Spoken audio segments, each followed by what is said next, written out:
धर्मांतरण केस में UP police ने कई और बड़े खुलासे किए हैं। यूपी के एडीजी लॉ एंड ऑर्डर ने प्रेस कॉन्फ्रेंस करते हुए बकायदा बताया कि उमर गौतम से पूछताछ के बाद 3 और लोगों को गिरफ्तार किया गया है।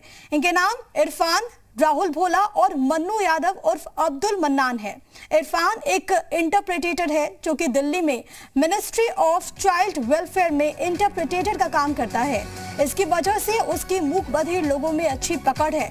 राहुल भोला खुद मूक बधिर है जो कि इरफान खान के साथ मिलकर मूक बधिर को धर्मांतरण के लिए तैयार करता था। मन्नू यादव भी मूक बधिर है जो कि इरफान के कहने पर लोगों को झांसा देकर धर्मांतरण के लिए तैयार करता था। इसके अलावा यूपी पुलिस ने खुलासा किया कि उमर गौतम को विदेशी फंडिंग होती थी। उसके ट्रस्ट के अलावा परिवार के अकाउंट में भी कतर, दुबई और अबू धाबी से पैसे आते थे। पुलिस को पता चला कि उमर गौतम के इस्लामिक दावा सेंटर के खाते में 1 करोड़ से ज्यादा की रकम का ट्रांजैक्शन हुआ है। पैसे हवाला के जरिए भी भेजे गए। जनवरी 2010 से 14 जून 2021 तक इस्लामिक दावा सेंटर में खाते में 1 करोड़ 82,84,000 रुपए आए। 50 लाख से ज्यादा की रकम दोहा, कतर, अबू धाबी, रियाद जैसे देशों से आई। एडीजी ने जानकारी दी है कि इस केस में बिलाल फलीस का नाम भी सामने आया जो कि जाकिर नाइक का बहुत करीबी है। धर्मांतरण के मुद्दे पे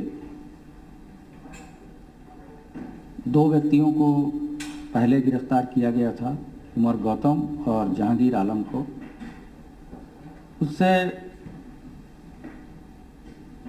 पुलिस कस्टडी रिमांड के दौरान विस्तृत पूछताछ की गई और उपलब्ध साक्ष्य तथा नए तथ्यों के आधार पर 3 और व्यक्तियों को एटीएस ने गिरफ्तार किया है।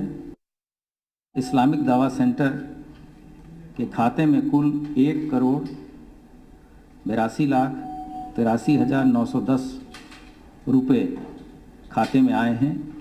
इसमें से ज़्यादातर जमा की गई धनराशि कैश, चेक व विदेश से जमा किए गए हैं।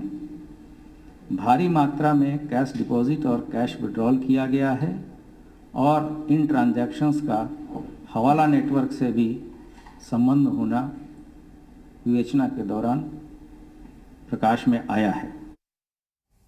तो पूरे मामले में 3 और गिरफ्तारी हुई है। पूछताछ में कई और अहम खुलासे होने की उम्मीद।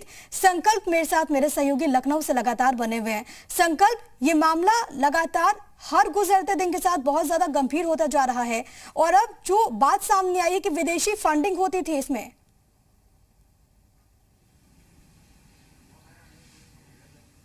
जी बिल्कुल, एडीजी ने जो जिस तरीके से सामने आई, कल प्रेस कॉन्फ्रेंस हुई और कहीं ना कहीं 3 लोगों की गिरफ्तारी इस पूरे मामले में की गई है, जिससे कई चीजें सामने आई हैं। साफ तौर पे हवाला के जरिए पैसा आता था, ये चीजें विवेचना में सामने आई और कहीं ना कहीं अब 32 जिलों के एसपीज को लेटर लिखा गया है और उनसे ये कहा गया है कि इस पूरे मामले का सत्यापन किया जाए। और कहीं ना कहीं ये माना जा रहा है कि लगातार, चाहे वो यूपी एटीएस हो या फिर तमाम वो पुलिस की एजेंसियां जो लगातार इस मामले में तफ्तीश में जुटी हुई हैं, उनको बड़ी सफलता हाथ लग सकती है, क्योंकि जो ट्रांजैक्शन सामने आए हैं उसमें साफ हो चुका है कि पैसा कहां से आ रहा था, किस तरीके से इसका इस्तेमाल किया जा रहा था। हालांकि अभी कहना है एडीजी का कि इस पूरे मामले की विवेचना जारी है और जल्द ही खुलासा किया जाएगा। लेकिन जिस तरीके से अन्य देशों से फंडिंग की बात पहले भी सामने आई थी, तो उस पर कहीं ना कहीं मुहर लगती नजर आई और जिस तरीके से ये पूरा एक नेक्सस चल रहा था, उसमें कहां से पैसा आ रहा था, कौन कौन उसको यूटिलाइज कर रहा था और किस तरीके से धर्मांतरण में इसका इस्तेमाल किया जा रहा था, ये पूरी चेन का माना जा रहा है कि जल्द ही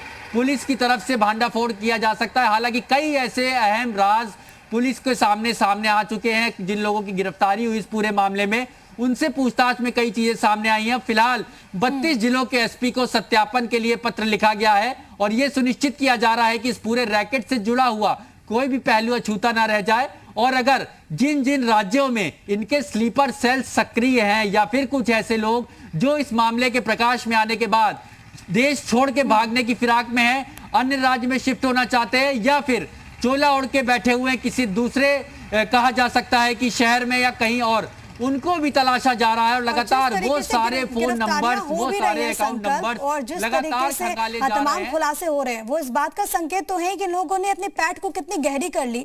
लेकिन यहाँ से आसार अब इस बात के भी हैं कि आने वाले वक्त में इस पूरे केस में और भी गिरफ्तारियां हो सकती है, कई और अहम खुलासे भी हो सकते हैं। जी बिल्कुल, जिस तरीके से अब तक की पुलिस की कार्रवाई रही है उसमें कई अहम खुलासे जरूर हुए हैं और कई ऐसे राज भी पुलिस को पता चले हैं, कई ऐसे सुराग लगे हैं जिसके आधार पर यह माना जा रहा है कि अन्य स्टेट से भी पुलिस गिरफ्तारी कर सकती है। हालांकि इस पूरे मामले में जो हवाला का पैसे की बात कही गई, ट्रांजैक्शंस हुए, उसको लेकर के पुलिस बेहद गंभीर है और यह सुनिश्चित किया जा रहा है कि इस सिंडिकेट को तोड़ना बेहद जरूरी है। आखिर पैसा कहां से आ रहा था, कौन से लोग थे, उनका उद्देश्य क्या था, होती है वो देखना महत्वपूर्ण रहेगा। संकल्प, बहुत धन्यवाद आपका फिलहाल के लिए तमाम बातचीत और तमाम जानकारी हम तक पहुंचाने के लिए।